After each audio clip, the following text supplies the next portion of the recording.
কোরআনে পাকের মধ্যে আল্লাহ পাক রব্বুল আলামিন বহু আয়াতের মধ্যে তাগুত শব্দটা প্রয়োগ করেছেন, ব্যবহার করেছেন। এই জন্য কোরআনে পাক নিয়ে যারা গবেষণা করেছেন, তাফসীর করেছেন, তাফসীর লিখেছেন, কদিমান ওয়া হাদিসান, সেই পূর্ব যুগ থেকে নিয়ে আজ পর্যন্ত সকল মুফাসসিরিনে কেরামগণ, সকল কোরআন ব্যাখ্যাতাগণ তাগুত শব্দের পরিচয় দিয়েছেন, তার ডেফিনিশন এবং তার সংজ্ঞা তুলে ধরেছেন। সব কথাগুলো একত্রিত করলে যদি আমি সহজ ভাষায় আপনাদেরকে বোঝানোর চেষ্টা করি, লক্ষ্য করে বুঝেন। তাগুত এর সংজ্ঞা এবং এর পরিচয় বোঝার আগে আরেকটা শব্দ আপনাকে বুঝতে হবে, সহজ হবে। প্রশ্নের জবাব দিয়েন, বলেন তো গায়রুল্লাহ কাকে বলে? গায়রুল্লাহ মানে কি?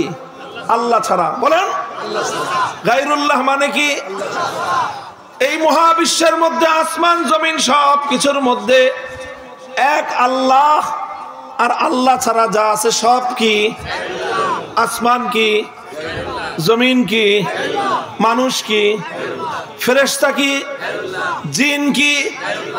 নবী ওলি আউলিয়া দরবেশ গাউস কুতুব সব কি? সব হলো গায়রুল্লাহ। আর আমার আল্লাহ হলেন একা আল্লাহ। কথাটা পরিষ্কার?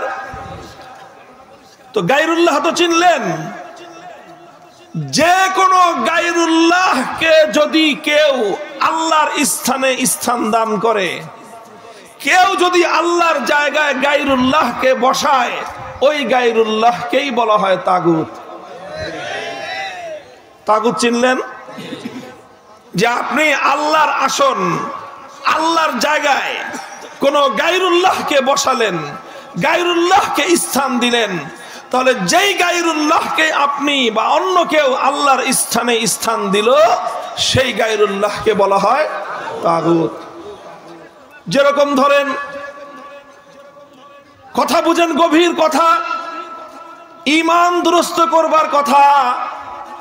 এই কথা না বুঝলে হাজার হাজার নয়, লক্ষ লক্ষ নয়, কোটি কোটি মানুষ ইমানদার বলে নিজেদেরকে পরিচয় দেয়, অথচ এক একজন কাট্টা বেঈমান এবং কাফের। কারণ এটা বুঝে না, তারা ঈমানের হাকিকত বুঝে না। এই জন্য যেরকম আমি দৃষ্টান্ত দিয়ে বোঝাই আপনাদেরকে, বলেন তো দেখি মহাবিশ্বের মধ্যে ইবাদতের মালিক একমাত্র কে? ইবাদতের উপযুক্ত একমাত্র কে? লা ইলাহা ইল্লাল্লাহ, নেই কোনো মাবুদ এক আল্লাহ ছাড়া। ইবাদতের উপযুক্ত একমাত্র কে?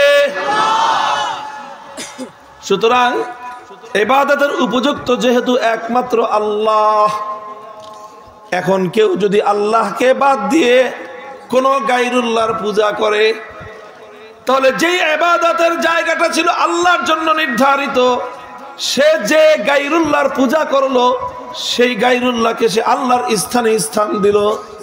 সুতরাং যার পূজা করা হলো, সেই গায়রুল্লাহটাকেই বলা হয় তাগুত। সেই যুগে মানুষ লাত, মানাত, উজ্জা, হুবাল নামক দেবতাগুলোর পূজা করত। তো ইবাদতের উপযুক্ত ছিলেন কে? একমাত্র আল্লাহকে বাদ দিয়ে যখন লাতকে পূজা করা হলো, তখন লাত তাগুত। আল্লাহকে বাদ দিয়ে যখন উজ্জা, মানাত, হুবাল এই সকল দেবতার পূজা করা হলো, সবগুলো দেবতা হলো তাগুত। আর আজকের বর্তমান যুগে মানুষ দুর্গা, সরস্বতী, কালী, নানা রকম দেব দেবতার পূজা করে থাকে। আল্লাহকে বাদ দিয়ে যখনই দুর্গার পূজা করা হলো, তখন দুর্গাকে বলা হয় তাগুত। আল্লাহকে বাদ দিয়ে যখন মূর্তির পূজা করা হলো, তখন মূর্তিকে বলা হলো তাগুত। আল্লাহকে বাদ দিয়ে যখন কালীর পূজা করা হলো, তখন কালীকে বলা হবে তাগুত।